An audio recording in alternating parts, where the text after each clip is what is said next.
कह रहा हूँ।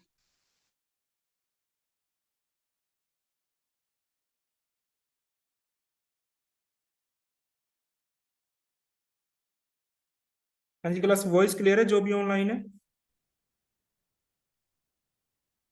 एनीवन कंफर्म कर दो भाई, वॉइस क्लियर है?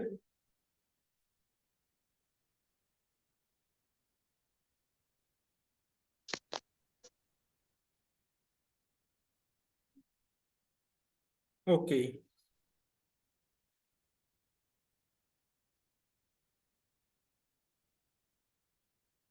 अच्छा, जो कल हमने किया था ये बेसिक सीएसएस का, ये क्लियर है ना सभी को कि इनलाइन सीएसएस कैसे लगानी है? ठीक है, ये जो हमने लिखा था इनलाइन सीएसएस का एग्जांपल कि इनलाइन सीएसएस कैसे लगानी है। ठीक है, फिर हमने लिखा था इंटरनल सीएसएस कैसे लगानी है, फिर लिखा था हमने एक्सटर्नल सीएसएस। ठीक है, कैसे इसका यूज करना है। क्लियर है ये?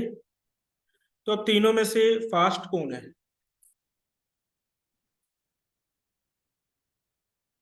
फास्ट कौन सी है तीनों में से?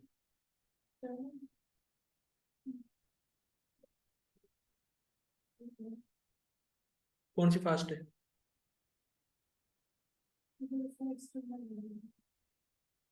और कोई? वॉइस आ रही है मेरी? वॉइस क्लियर है जो भी ऑनलाइन है?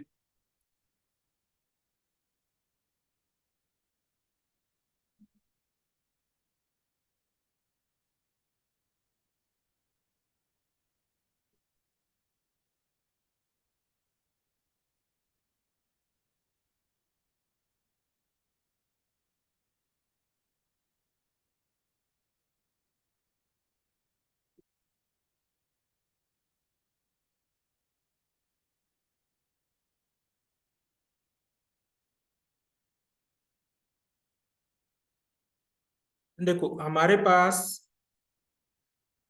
3 टाइप की सीएसएस है, इनलाइन, इंटरनल एंड एक्सटर्नल। अब बात करें कौन सी ज्यादा फास्ट है, तो इनलाइन सीएसएस आपकी सबसे ज्यादा फास्ट होती है। अब क्यों होती है, अब बता दिया इनलाइन फास्ट है तो क्यों है।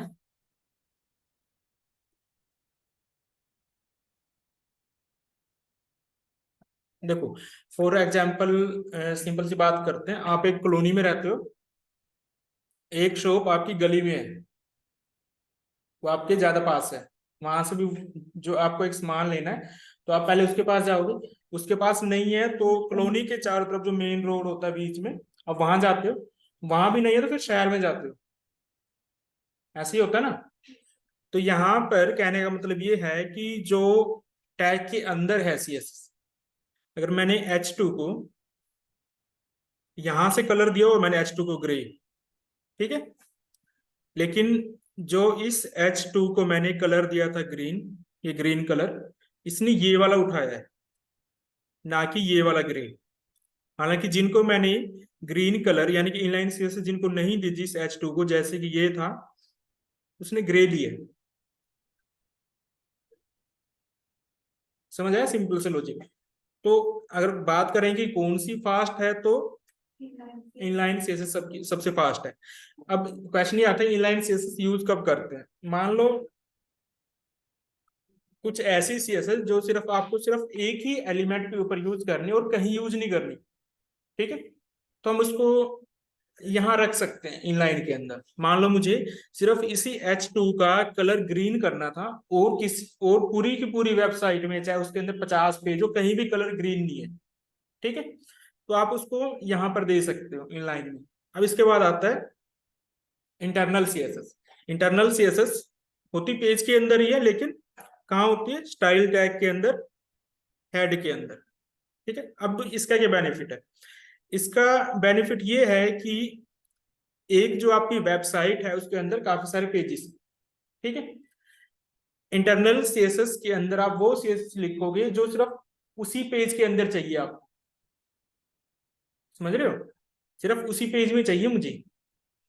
मान लो मेरा एक पेज है प्रोडक्ट प्रोडक्ट का, प्रोडक्ट वाले पेज के अंदर ही मुझे वो सीएसएस चाहिए, तो सिर्फ उसी के ऊपर मैं रखूंगा, ठीक है। अब बात आती है एक्सटर्नल की। एक्सटर्नल के अंदर हम वो सीएसएस रखते हैं जो मुझे एक से ज्यादा पेजेस के अंदर चाहिए होती है। एक से ज्यादा पेजेस के अंदर अगर आपको यूज करना है तो आप एक्सटर्नल सीएसएस का यूज करोगे, उसका बेनिफिट है ना। क्योंकि मान लो मुझे अब यहाँ पर जो मैंने ये सीएसएस लिखी थी यहाँ से, ये वाली, ठीक है, ये सीएसएस मुझे इस पेज के ऊपर भी चाहिए थी, एक अबाउट अस का पेज था, कॉन्टैक्ट अस का पेज था, वहां भी चाहिए थी। तो क्या मैं सभी पेजेस के अंदर इंटरनल सीएसएस लिखूंगा? नहीं ना, मैं एक बार एक्सटर्नल में लिखूंगा, तो जब भी चेंज करूंगा एक्सटर्नल से चेंज करूंगा सभी पेजेस के अंदर चेंज हो जाएगा, ठीक है। अब एक बात और, इससे क्या होगा कि मान लो ये सीएस मैंने फर्स्ट पेज के ऊपर रखी, इंडेक्स पेज के ऊपर रखी, अबाउट के ऊपर भी दोबारा मैंने रिपीट कर दिया कोड, वहां पर भी दोबारा रिपीट कर दिया। अब एक टाइम ऐसा आया कि ये कलर मुझे नहीं चाहिए था, जहां जहां मैंने ये इंटरनल सीएस लगाई थी, मुझे सब जगह चेंज करना पड़ेगा। एक तो रिपीटेशन ऑफ कोड हो रहा है, और आपको हर पेज के ऊपर जाके चेंज करना पड़ेगा, ठीक है। तो हम क्या करते हैं फिर, एक्सटर्नल सीएसएस को प्रेफरेंस देते हैं जब सीएसएस आपको एक से ज्यादा पेजेस के ऊपर चाहिए हो। इससे जो आपका जो स्पेस है वो भी कम यूज होगा, ठीक है। हालांकि ये स्पेस यूज करते, हालांकि केबी में पेज होता है बट स्पेस तो यूज करते हैं ये, ठीक है।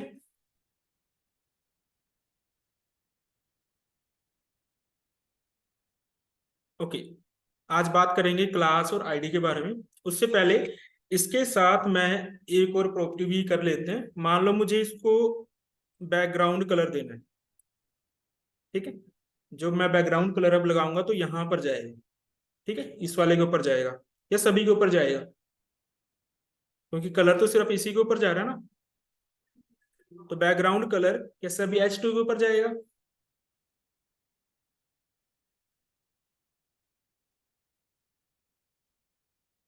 सब पे जाएगा या नहीं? सबसे पहले तो बैकग्राउंड कलर की प्रॉपर्टी है क्या, हम ऐसे लिखते हैं बैकग्राउंड कलर कोलन देन उसका वैल्यू। तो यहां पर मैं कर देता हूं अभी के लिए ग्रीन। तो मैंने जैसे ही ग्रीन किया, अब देखोगे जितने भी H2 हैं सभी के अंदर आ चुके हैं, ठीक है। वो ग्रे को नहीं आया था क्योंकि ग्रे, ये वाला जो ग्रे कलर है वो इस वाले को इसलिए नहीं मिला था क्योंकि यहाँ तो हमने इंटरनल सीएसएस से कलर दिया हुआ था। अगर वहां पर हम बैकग्राउंड कलर भी दे देते हैं इस वाले एलिमेंट को, ठीक है, यहाँ से बैकग्राउंड कलर भी दे देते हैं कुछ, तो ये वाला बैकग्राउंड नहीं अप्लाई होगा उसको, समझ गई। तो मैं इसको यहाँ से हटा देता हूँ, हम सारा काम जो भी करेंगे मोस्टली एक्सटर्नल से ही करेंगे,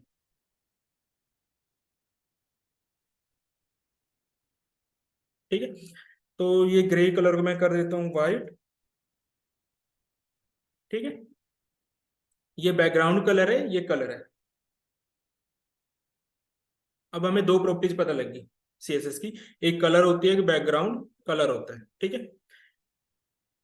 अब इसके ऊपर आते हैं क्लास के ऊपर एंड आईडी के ऊपर। क्लास आपको पता है, क्लास हमेशा कॉमन होती है, आईडी हमेशा यूनिक होती है, डिफरेंट यूनिक होती है, ठीक है। जो आपकी आईडी है वो किसी और की आईडी नहीं हो सकती, लेकिन जो आपकी क्लास है वो कॉमन रहेगी। मान लो आप एक ही क्लास के बच्चे हो तो क्लास एक ही रहेगी आपकी, मान लो बीसीए बीबीए जो भी है वो कॉमन क्लास है। आज आपका फर्स्ट डे है वेब डिजाइनिंग में, पहले वाली क्लासेस चेक कर लेना उसमें ग्रुप में जाकर, ठीक है। अब बात करते हैं क्लास की। अब यहाँ पर मुझे क्लास का नेम देना है। वो आप कुछ भी दे सकते हो, वो आपकी मर्जी है। लाइक आप देना चाहते हो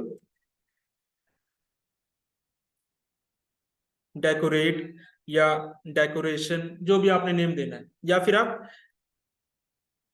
H2 भी दे सकते हो, क्योंकि आप चाहते हो कि मैं सिर्फ इसको H2 के अंदर यूज करूंगा इस क्लास को, तो H2 भी दे सकते हो। लेकिन जब मैंने इसको H2 लिखा तो इस H2 और इस H2 में कोई डिफरेंस नहीं है। तो मालूम कैसे चलेगा ये क्लास है? तो हम क्लास को आइडेंटिफाई करते हैं डॉट से। डॉट लगा होगा तो वो क्लास है। अब ये H2 क्लास बन गया, जो ऊपर है वो एलिमेंट है, ठीक है। डॉट से क्लास हो जाएगा। डॉट की जगह अगर आपको मिलता है हैश, तो वो हो जाएगा आईडी, ठीक है। तो पहले क्लास का यूज करते हैं। मैंने लिखा .H2, इसके अंदर कुछ भी सीएसएस लिख दो अब, जैसे कि बैकग्राउंड कलर,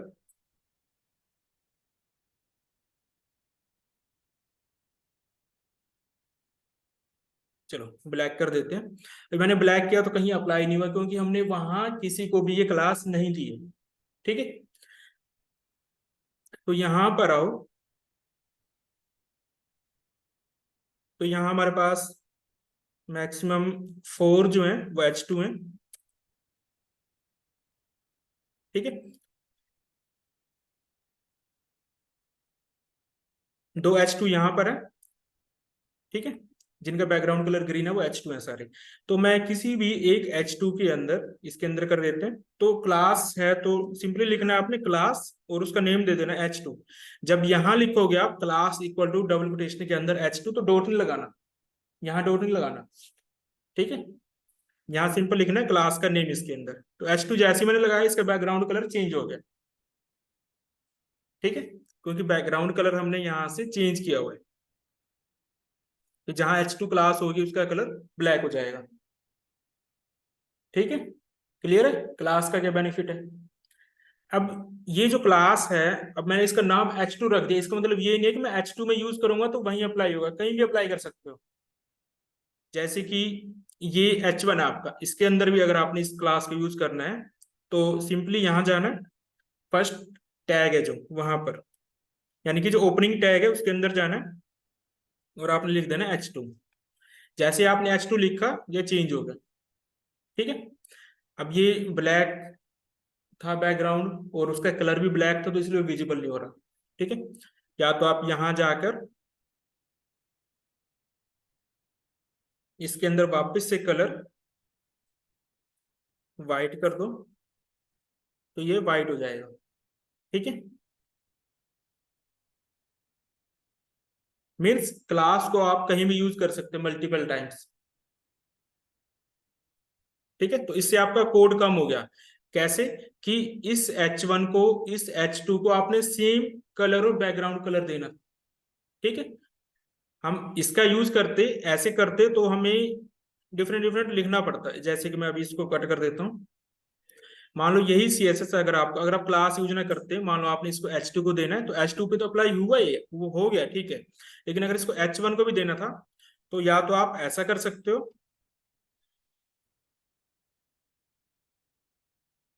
कि आप इसको H1 कर दो, ऐसे भी कर सकते हो। ऐसे नहीं करते तो आप ऐसे भी कर सकते हो, कोमा दे के H1। इसको हम बोलते हैं ग्रुपिंग ऑफ सिलेक्टर। ये सिलेक्टर्स का एक ग्रुप बना दिया, उनको सेम CSS दे रहे हैं, ठीक है। आप ऐसे भी कर सकते हो, नहीं तो आप सेम, आप H2 लिखा फिर कोमा दिया फिर H1 लिखा, ऐसे नहीं करना तो सिंपली वहां पर जाकर .H2 भी कर सकते हो, जो भी क्लास का नेम आप देना चाहते हो। तो अब यहाँ पर क्लास है और यहाँ पर क्लास है, और कहीं अप्लाई नहीं होगा ये, ठीक है। जिसको ये क्लास आप देंगे सिर्फ वहीं पर ये जाएगा ये, ठीक है।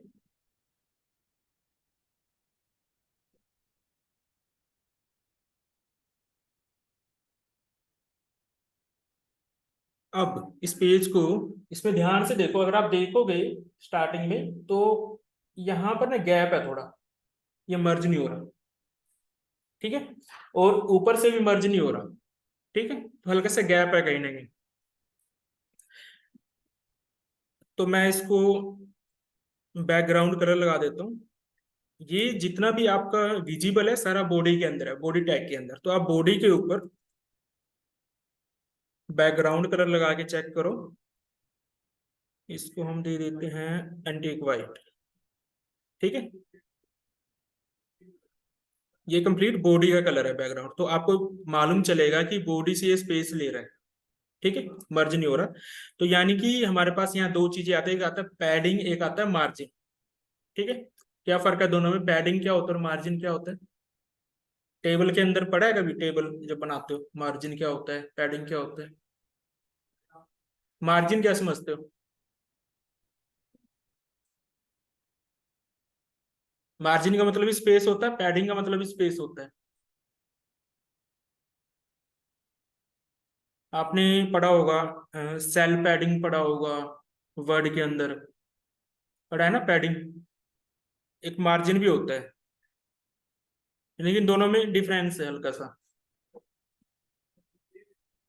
चलो मैं यहां से समझाता हूँ।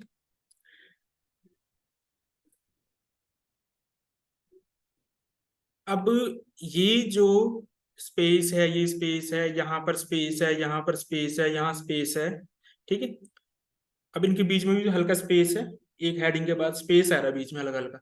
तो बाय डिफॉल्ट हर एक एलिमेंट का कुछ ना कुछ स्पेस होता है बाय डिफॉल्ट। बाय डिफॉल्ट यानी कि वो प्री डिफाइंड है। ठीक है, जो W3 है आपका, W3 समझते हो? जैसे आपके हर चीज के लिए एक रूल एंड रेगुलेशन होते हैं।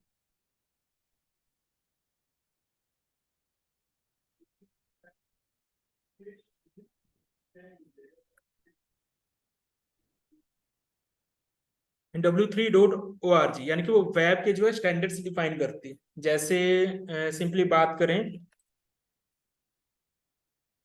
जो रूल्स होते हैं लाइक, आपने यूनिट्स पढ़े होंगे, यूनिट्स, SI यूनिट्स, ये यूनिट्स, वो यूनिट्स, साइंस वगैरह में। या फिर सिंपल बात करूं तो 1 किलोग्राम में 1,000 ग्राम होता है, 1,000 ग्राम में इतने मिलीग्राम होते हैं। ये तो ये डिफाइंड है ना। तो ऐसे ही कुछ इसके स्टैंडर्ड्स होते हैं जो डिफाइंड होते हैं, और W3C करता है इसके डिफाइन। ठीक है, तो अब यहाँ पर मैं चाहता हूं कि मुझे नहीं चाहिए गैप। मेरा ये जो हेडिंग है ना, ये बिल्कुल ऊपर से मर्ज हो के आई, यहाँ से भी मर्ज हो और एंडिंग में भी मर्ज हो। तो उसके लिए सिंपली आपने क्या करना है, अब आपने सिर्फ इस H1 का नहीं करना, सिर्फ जितने भी आप एलिमेंट इसके अंदर यूज करोगे सबका 0 कर देना है। ठीक है, तो उसके लिए आपके पास है यूनिवर्सल सिलेक्टर स्टार। स्टार का मतलब है कि आप जितने भी एलिमेंट इसके अंदर यूज करोगे, इसके अंदर आप जो CSS लिखोगे वो सभी के ऊपर अप्लाई होगा, जितने भी एलिमेंट होंगे आपके।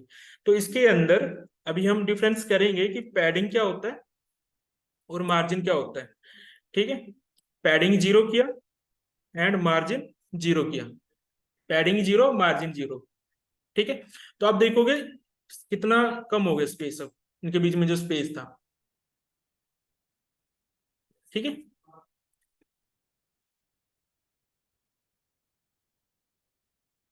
अब मैं इसको एक बार कमेंट कर देता हूँ।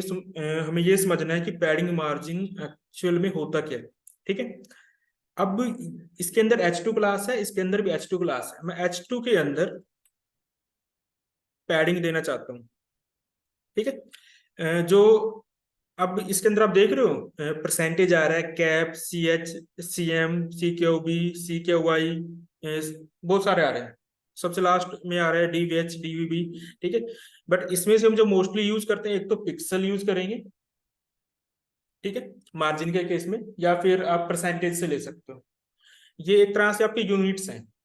ठीक है, जैसे आप कुछ चीज को नापते हो या तोलते हो तो होता है ना, ये किलोग्राम में होगा, या फिर जो लेंथ है तो वो आप सेंटीमीटर में माप रहे हो, या किलोमीटर में, या मीटर में। तो ऐसे इसके अलग अलग बने हुए हैं। वो हम आगे पढ़ेंगे डिफरेंस कि कौन सा ज्यादा बेनिफिशियल है यूज करना, वो जब एंड में हम पहुंचेंगे तब करेंगे इसको डिस्कस। अभी के लिए जो भी चीज हम लेंगे वो पिक्सल या परसेंटेज में लेंगे। ठीक है, अभी के लिए मैं अगर इसको करूं 110 पिक्सल, तो आप देखोगे गैप आ गया उसके अंदर।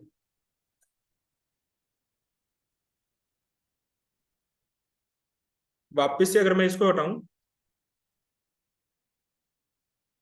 तो ये जो कंटेंट है ना यहीं से स्टार्ट हो रहा है, इसकी स्टार्टिंग से। ठीक है, या फिर मैं इसको ऑन कर देता हूँ। ठीक है, विजिबल है ये। मैं इसके अंदर पैडिंग देता हूँ।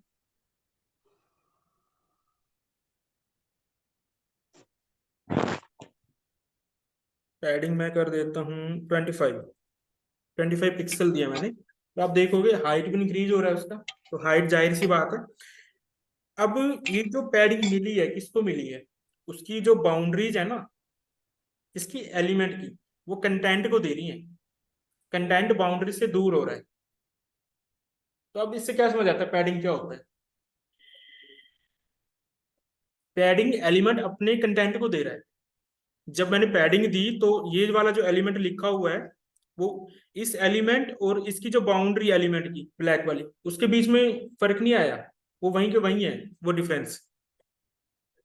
ये देखो, ये डिफरेंस वहीं का वहीं है।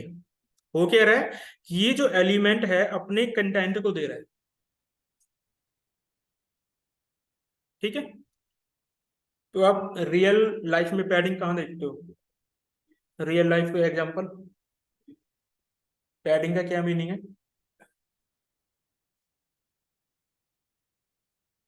देखो पैडिंग का मतलब है कि अब देखो ये जो ब्लैक वाला एरिया है ना, ये जो इसकी बाउंड्रीज है।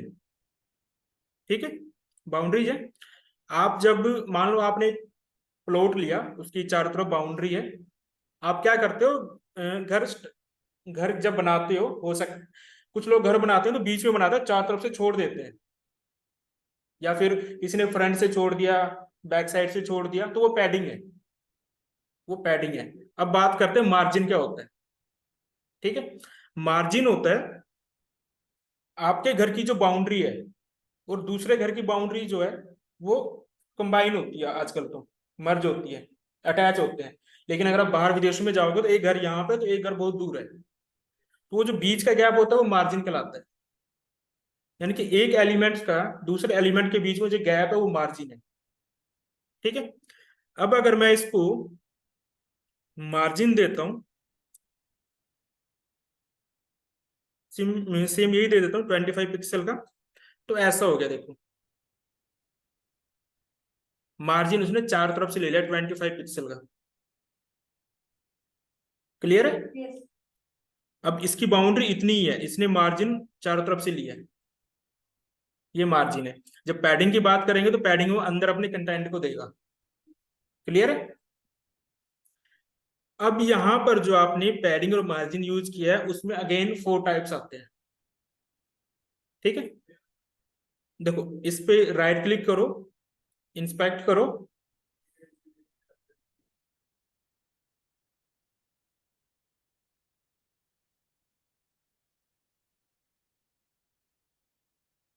अब मैंने इसको क्लिक किया था, इसके ऊपर राइट क्लिक किया था, तो यहीं पर जब आओगे तो फर्स्ट टाइम यही सिलेक्टेड आएगा आपका ये वाला। ठीक है, तो यहां पर आओगे तो यहाँ सीएसएस लिखेगी, जो वहां सीएसएस लिखी हुई है आपकी ये वाली, ये आपको दिखेगी। ठीक है, तो यहां पर ये देखो बैकग्राउंड कलर है ब्लैक, कलर वाइट, पैडिंग। अब पैडिंग और मार्जिन के आगे एरो बना हुआ है, इस एरो को जब आप ओपन करोगे, इसके ऊपर क्लिक करोगे, तो अभी थोड़ा लाइट्स है बट आपको दिखेगा padding top, padding right, padding bottom, padding left. ठीक है, अब जो टॉप है वो ये वाला है, जो राइट है वो ये वाला है, जो आपके राइट के सामने राइट है वो राइट है, ये बॉटम है ये लेफ्ट है। ठीक है, तो अब यहां पर आप चाहो तो चारों को डिफरेंट डिफरेंट भी दे सकते हो पैडिंग। जैसे कभी घर वाला एग्जांपल लिया था, जरूरी नहीं है कि आपने चारों तरफ से छोड़ना है, आप बैक साइड से और फ्रंट साइड से एरिया छोड़ सकते हो। तो यानी कि अगर इसमें बात करें, मुझे लेफ्ट और राइट से नहीं चाहिए तो मीन टॉप एंड बॉटम से चाहिए मुझे। ठीक है, तो यहां पर इसके 4 टाइप्स आ जाते हैं आपके पास। अब मैं यहाँ पर मैंने पैडिंग हटा दिया, मार्जिन वहीं का वहीं है, मार्जिन को भी अभी मैं हटा देता हूँ, पहले पैडिंग समझते हैं कंप्लीट। मैंने लिखा पैडिंग टॉप 25 पिक्सल। तो आप देखोगे एट्रीब्यूट के ऊपर स्पेस आ गया। पैडिंग है ना ये एलिमेंट पैडिंग दे रहा है अपने कंटेंट को टॉप से। ऐसे ही अगर आपको बॉटम से चाहिए हो तो पैडिंग,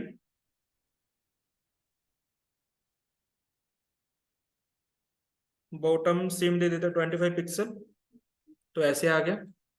ठीक है। या फिर आपको ये नहीं चाहिए थे, आपको पैडिंग चाहिए थी लेफ्ट से, पैडिंग हम लेफ्ट से कर देते हैं 25 पिक्सल। आप देखोगे इस तरफ चला गया। राइट से लगा के देखोगे तो नहीं आएगा, क्योंकि राइट से तो ऑलरेडी बहुत दूर है ये, क्योंकि स्टार्टिंग है हमारे कंटेंट की यहाँ से। तो 25 पिक्सल उस पर इफेक्ट नहीं डालेगा कुछ भी।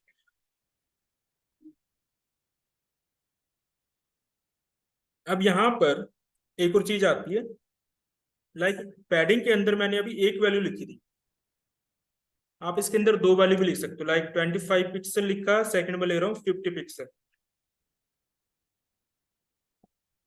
तो कौन सी किसको मिली है? तो आप देखोगे टॉप बॉटम वाली सेम है, लेकिन जो लेफ्ट वाली वो अलग है। राइट वाली तो खैर पता नहीं चलेगी, कम है कंटेंट। अगर मैं इसका इंक्रीज कर दूं कंटेंट, इस एट्रीब्यूट को, या फिर मैं इसके अंदर इतना कंटेंट डाल देते हैं लाइन,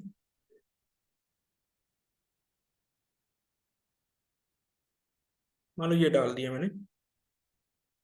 देख लो यहां से और यहां से स्पेस है, ये वाला जो स्पेस है ये अलग है, ये वाला अलग है। ठीक है। तो अब इससे क्या पता चलता है, जब आप दो वैल्यू लिखते हो तो फर्स्ट वाली वैल्यू जाती है आपकी टॉप एंड बॉटम, सेकंड जाती है लेफ्ट एंड राइट। क्लियर है? इसको चाहे कम करके देख लो, टॉप बॉटम को 5 कर दिया मैंने, देखो कम है, लेकिन लेफ्ट राइट को वहीं का वहीं है। ठीक है। अगर आप दो वैल्यू लिखोगे तो फर्स्ट वाली जाएगी टॉप एंड बॉटम, सेकंड जाएगी राइट एंड लेफ्ट। ठीक है। अगर तीन वैल्यूज लिखोगे तब क्या होगा, इसको मैं तीन वैल्यूज लेने के लिए कर लेता हूँ चेंज, और अब तीन वैल्यूज हैं। अब क्या होगा, कौन सा किसको मिला है? हम्म। अब देखो मैंने इसको, यहाँ थोड़ा इशू क्यों आ रहा है कंटेंट की वजह से, मैं इसको क्या करता हूँ, ये जो मेरा है ना इसकी स्पेलिंग थोड़ी कम करते हैं, ये वहां दिखेगा आपको, क्योंकि वो एक वर्ड था पूरा वो, इसलिए वहां नहीं आ रहा था, और ऊपर से H2 है, वो सर H1 है यहाँ पर। ये टॉप है, ये बॉटम है, फर्स्ट वाली टॉप बन जाएगी, लास्ट वाली बॉटम बन जाएगी, बीच वाली लेफ्ट राइट जाएगी। ठीक है। देखो यहाँ सबसे ज्यादा है तो मीन्स ये बॉटम में है, ये सबसे कम है तो ये टॉप में है, और ये वाली इक्वल इक्वल मिलेगी, तो ये राइट एंड लेफ्ट है बीच वाली। अब अगर आपको सबको अलग अलग ही देनी है तो चार वैल्यू एक साथ भी दे सकते हो, तो सब अलग अलग है। इसको थोड़ा और इंक्रीज कर लो अच्छे से समझने के लिए। ये देखो टॉप वाली 5 है, राइट में 25 है, नीचे 45 है, देन लेफ्ट में 25 है। क्लियर है? ये जो प्रॉपर्टी है इसको हम बोलते हैं शॉर्ट हैंड प्रॉपर्टी। आप चाहो तो अब उसको आप चार बार लिखना पड़ेगा, कि padding top 5 pixel, padding right 25 pixel, padding bottom 45 pixel, padding left 25 pixel. वो फिर बार बार लिखना पड़ेगा आपको। ठीक है। उससे अच्छा है कि आप शॉर्ट हैंड प्रॉपर्टी का यूज करो। अगर आप चारों तरफ से सेम देना चाहते हो तो सेम भी दे सकते हो। ठीक है। अब अगर मैं इसके साथ जीरो डाल दूं तो क्या होगा, top and bottom, right left आपने जीरो कर दिया, ये भी कर सकते हो। ठीक है। सेम चीज मार्जिन के अंदर है। ठीक है। अब मार्जिन में चलते हैं, इसको दे दिया मैंने 10 पिक्सल, तो चारों तरफ से 10 10 ले लिया इसने। ठीक है। अब इसके अंदर भी आप चाहो तो डिफरेंट डिफरेंट वैल्यूज दे सकते हो, जैसे कि यहाँ 10 था तो मैं इसको 20 कर देता हूँ।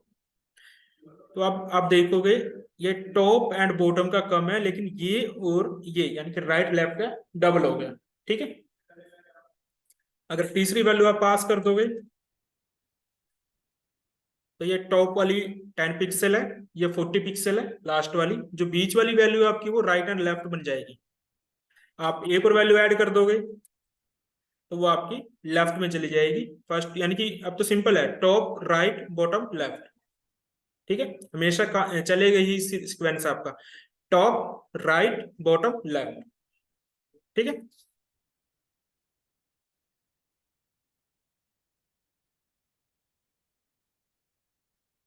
और यहाँ पर अगर मुझे टॉप बॉटम से देना था सिर्फ, तो 25 पिक्सल, और इसको अगर मैं 0 करता हूँ तो ये हो जाएगा। ठीक है। और अगर 0 में पहले कर दूं,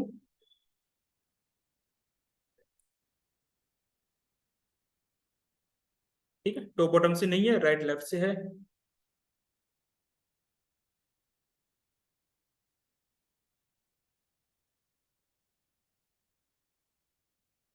तो क्या अगर मैं यही चीज बॉडी के ऊपर लगाता हूँ, मार्जिन 25, ओके, टॉप बॉटम से नहीं चाहिए मुझे, राइट लेफ्ट से चाहिए 25 पिक्सल।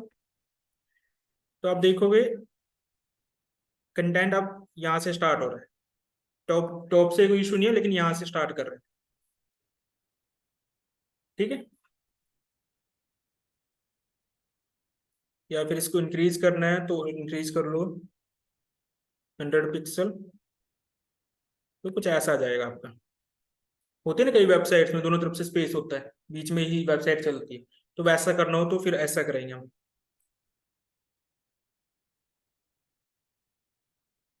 ठीक है। क्लियर, समझ आ गया पैडिंग क्या होता है, मार्जिन क्या होता है। ठीक है। अब मैं करता हूँ विड्थ के ऊपर काम, मैं इसको हटा देता हूँ मार्जिन को, जो बॉडी के अंदर है मैंने लिखा विड्थ। ठीक है। अब 100% का मतलब है कि कंप्लीट ही विड्थ लेगा वो, कंप्लीट। ठीक है। अब अगर आप इसको कम कर देते हो विड्थ को, फॉर एग्जाम्पल आपने कर दिया 80%। ठीक है, 80% किया तो उसने 20% यहाँ छोड़ दिया। ठीक है। अब मुझे करना क्या है कि ये जितना विड्थ आपने छोड़ा है वो हाफ हाफ दोनों तरफ चला जाए। ठीक है। तो उसके लिए सिंपली क्या करना होता है आपने, मार्जिन, टॉप बॉटम से कुछ नहीं करना मुझे, तो उसके लिए 0, और इसके लिए ऑटो, दोनों तरफ चला जाएगा। ठीक है। तो अब आप देखो यहाँ वैल्यू अगर चेंज भी करोगे उसको फर्क नहीं पड़ेगा, वो ऑटोमेटिक एडजस्ट होता रहेगा दोनों तरफ।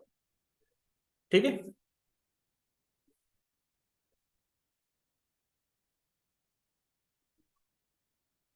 यहाँ पर जो हमने वेट दिया वो परसेंटेज में दिए। ये क्लियर है, कलर कैसे यूज करना है, बैकग्राउंड कलर, पैडिंग, मार्जिन और विड्थ किया सिर्फ, और हमने यूज किया क्लास का। ठीक है। अब हम एक आईडी का यूज करते हैं और किसी एक को सीएसएस देते हैं, मान लो एब्सोल्यूट पाथ, ये जो H2 है, इसके अंदर जाना है हमने, जैसे क्लास लिखा था वैसे यहाँ पर अब आईडी लिखना है, और आईडी का नेम दे दो। आईडी का नेम मैं यही देना चाहता हूँ, चलो H2। ठीक है। तो जब यहाँ आएंगे सीएसएस लिखने उस आईडी के लिए, तो आपने साइन यूज करना है H2। ठीक है। तो अब यहाँ पर आप जो भी सीएसएस लिखोगे, मान लो मैंने कलर दिया,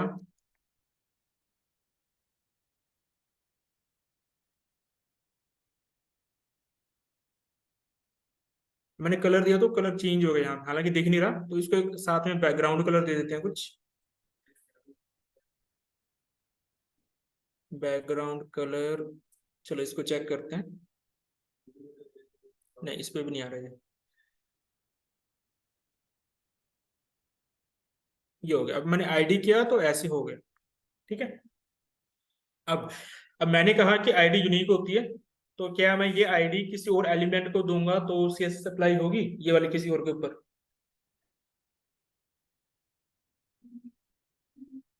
नहीं होनी चाहिए ना। Very good. देखो, तो अभी ये वाली आईडी से मैंने कॉपी की, मैंने इसको दे दी। अब रूल के मुताबिक होना क्या चाहिए, जिसको पहले आईडी मिलेगी सिर्फ उसको सीएसएस मिलनी चाहिए, दूसरे को नहीं। रूल ये कहता है। ठीक है, लेकिन यहाँ हो जाती है अप्लाई। अब जो यहाँ कॉन्सेप्ट आता है आईडी का, कि आईडी यूनिक होती है, आईडी यूनिक होती है, वो कंसेप्ट आपका कहाँ चलेगा? वो कंसेप्ट आपका चलेगा, आपने अगर वेबसाइट देखी हो, वन पेज वेबसाइट, लाइक आप यहाँ जब आते हो, एक पेज ओपन हो जाता है, वन पेज वेबसाइट, आपने अबाउट के ऊपर क्लिक किया तो पेज स्क्रॉल होके उस सेक्शन पे चला जाता है, अबाउट वाले पे। फिर आपने कॉन्टैक्ट अस पे क्लिक किया तो स्क्रॉल होके वहां चला जाता है। वो आईडी के थ्रू होता है, कि आपने अबाउट अस को क्लिक किया तो उसमें आईडी दी हुई है, तो उस आईडी पे जाता है वो। तो वहां पर उसको जो फर्स्ट आईडी मिलेगी सिर्फ उसी के ऊपर जाएगा वो, स्क्रॉल होने के बाद सेकंड पे नहीं जाएगा। वहां पे केस आता है कि आईडी यूनिक है, यहाँ नहीं चलता यूनिकनेस सीएसएस के केस में, ठीक है। लेकिन डेफिनेशन ये है कि आईडी यूनिक होती है। मे भी आने वाले टाइम में आ जाए इसका अपडेट, बट अभी तक नहीं आया है, जिसको हम बोलते हैं एक्सेप्शन, कुछ ऐसा।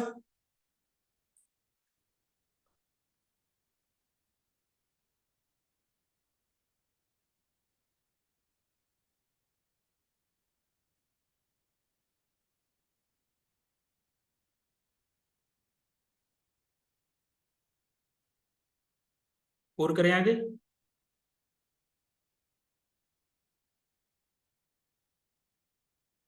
क्योंकि अभी 1 मिनट बचा हुआ है इसमें, और खत्म होने के बाद फिर 10 मिनट के बाद स्टार्ट करूंगा।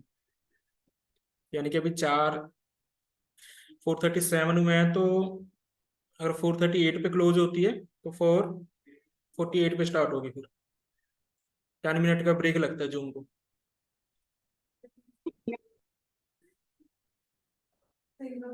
हाँ जी, चलो ठीक है, आज इतना ही करते हैं, इसकी प्रैक्टिस करना। और मैं जो क्लास है जल्दी से जल्दी अपलोड कर दूंगा आप लोगों के लिए। और जो भी ऑनलाइन है फटाफट मैसेज कर दो अटेंडेंस के लिए।